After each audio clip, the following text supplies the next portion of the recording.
الناس قلقانه بتشتري فقاعه مش فقاعه. بصي انا هحكي لك اللي حصل ايه في السوق العقاري، يعني مش عايز انقل الموضوع ده بس ايه لا هنتكلم الاول. سؤال مهم. الفقاعة في ناس، حضرتك عارف ان في امريكا طبعا حدث فيها فقاعة وناس كتيرة جدا ندم عمرهم ان هم تملكوا في امريكا بعد ما حدث الفقاعة. عايزين بقى للي اول مرة في المشاهدين الكرام اول مرة يسمعوا يعني ايه فقاعة، تشرح لنا يعني ايه فقاعة ولا قدر الله ما تحصلش لا ابدا في هي مصر. بصي هقول لحضرتك على حاجه وعلى مسؤوليه الكلام ده، مفيش فقاعه عقاريه هتحصل في مصر ان شاء الله. ان شاء الله بدون مقاطعه يعني. بقيادة ورئاسة حكيمة يا طبعا جماعة لا يمكن تحدث بإذن الله في مصر. طبعا اطمنوا. طبعا. بص يا فندم، السوق العقاري المصري ضخم، انت في دوله 120 مليون واحد. توضيح في بقى الفقاعة يعني ايه اللي لسه مش هرجعها عارفين. لك دلوقتي، هرجعك ليه بس انا هقول لك ايه عايز اجيبها لك من حته تانية. بص الفقاعه اولا انك حضرتك تشتري عقار بقرض من البنك. امريكا اللي حصل فيها اللي انت اشتريتها النهارده عقارات بقروض، تشتري عقار هناك ب 5% وبعد كده تاجريه. لما كتر الموضوع حصل ان في زياده عرض جامد جدا ومفيش طلب. طب انا مش قادر اسدد القروض، ما انا بسدد القروض بالايجار، مش قادر اسدد، فاصبح البنك حط نفسه مشكله والعميل حط نفسه مشكله، فالعقارات سعرها وقع بالمنظر ده. ودي الفقاعه اللي حصلت. لكن هقول لحضرتك على حاجه، النهارده في مصر في 2008 أمريكا عانت 2008 من الفقاعة طبعا العقارية دي وتضرروا جدا طبعا علشان أمريكا غيرنا طبعا. طبعا احنا بص اقول لحضرتك على حاجه، البلد ليها كالتشر معين، مصر اه هنا ليها ثقافه معينه، احنا أيوه ثقافتنا أيوه تملك. خلي بالك، طب بره في اوروبا ما بيحبوش يمتلكوا ذهب على فكره، ما أيوه بيحبوش يلبسوا ذهب. انت هنا اول ما تبقى معاكي فلوس يا ذهب يا عقار، مظبوط. يا ذهب يا عقار، تحط السبائك في اصول. والعقارات الابن البار. العقار يوم ما بيمرض بيثبت، صح. ما بينزلش ومش أبدا هينزل. أبدا. وانا قلت الكلام ده اكتر من مره. ليه؟ عشان هقول احنا بلد لحضرتك أمن وأمان. طبعا موقفك السياسي ممتاز، موقفك الاقتصادي كويس جدا. خلي بالك اقتصاد مصر مش يعني سهل، لا الاقتصاد قوي جدا. خلي بالك على أكيد. عكس ما الناس يعني متخيله وخايفه وبتاع، لا مفيش الكلام ده خالص. عندنا في نقطه ثانيه في الفقاعه، اللي يتكلم عن الفقاعه العقاريه لازم يكون من جوه السوق العقاري. اه لما يكون حضرتك معناها في الأول إيه؟ معناها لازم يكون عارف. بطريقة بسيطة. احاول ابسطها.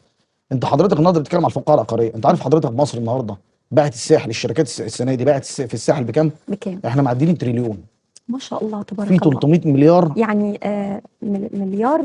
1000 مليار، تمام. 1000 مليار 1000 تريليون مليار دولار، ما شاء الله تريليون جنيه. تبارك الله. في منهم 300 مليار طلعت مصطفى مشروع ساوث ميد، اللي هي اعتقد اللي هتبقى نقله عالميه نتيجه اهتمام الدوله طبعا بالجزء الغربي من مصر طبعا. لان احنا من افضل 10 شواطئ عالميا يا طبعا جماعه. طبعا الساحل الشمالي معروف ان هو التوبات فور اول اوف ذا وورلد، مش بس في الميدل ايست. بالظبط. وفي شراء وبيع يا جماعه. بصوا يا جماعه في مشكله برضو، هو الناس بتبصي، الناس بتقول لي، تقعد كل شويه تقول لك الاسعار هتنزل، اصل الفقاعه. عارفه ايه المشكله؟ ايه المشكله الناس حصل لهم تشوك، حصل لهم صدمه السنتين اللي فاتوا من الطفره الفظيعه اللي حصلت في اسعار العقارات. في ناس حصل لهم الطفره ديت، سوري التشوك ديت، من الاسعار دي، مش مصدقين الاسعار ممكن توصل لكده. وفي ناس تانية دخلت في السوق اه للاسف. بعض شركات التسويق للاسف، مش كله طبعا لان في ناس محترمه جدا كتير، ضللت ناس وقالت له تعالى اشتري دلوقتي عقار وكمان شهرين هنبيعه. اه مفيش حاجه اسمها كمان شهرين عقار هيتباع. العقار على الاقل سنه ونص سنتين عشان تقدر تكسب فيه، لان هو استثمار لونج تيرم. اه لونج تيرم مش شورت تيرم. دي حاجه المفروض الناس تاخد بالها منها كويس جدا. تمام. للاسف هو ده بقى اللي خلى الناس ايه تقول لك اصل فقاعه وبتاع. على فكره في ناس لسه لحد دلوقتي عايزين يفهموا توضيح ابسط للفقاعه العقاريه. الفقاعه العقاريه بمعنى اصح انت بتشتري مش بفلوسك، بتشتري بفلوس قرض بنك.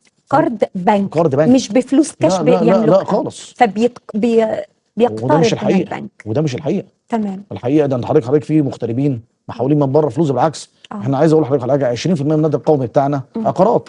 احنا محتاجين نزود، محتاجين نصدر عقار اكتر من كده.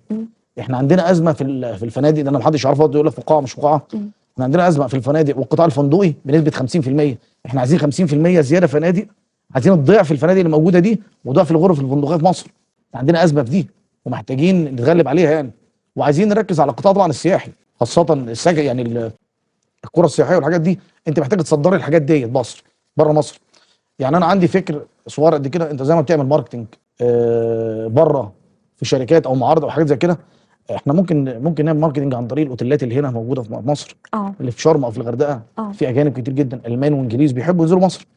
طب ليه ما نعمل تتملكش؟ بروباجندا والدعايه من خلال الفنادق طبعا نفسها. طبعا دي او فكره. التور جايد طبعا المسؤول عن المجموعات نفسها. طبعا طبعا طبعا. ليه ما تشتريش هنا؟ ليه ما تملكش حاجه في مصر هنا؟ تمام. زي ما انت بتنزل ماشي انفست، انزل برضو كمالك كاونر.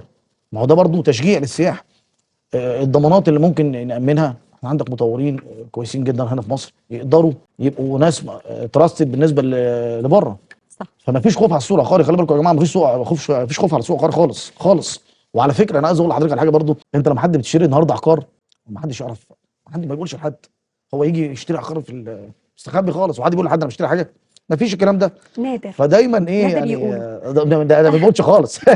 انا انت يوم ما بتكلم حد يقول لك انا معيش حاجه، يخافوا من مش الحسد. بالظبط كده. اه. هو الكالتشر بتاعنا، الثقافه بتاعتنا. اه. فانت مش هتغيري ثقافه احنا عايشينها بقالنا سنين. مم. بصي، هو يا عقار يا ذهب.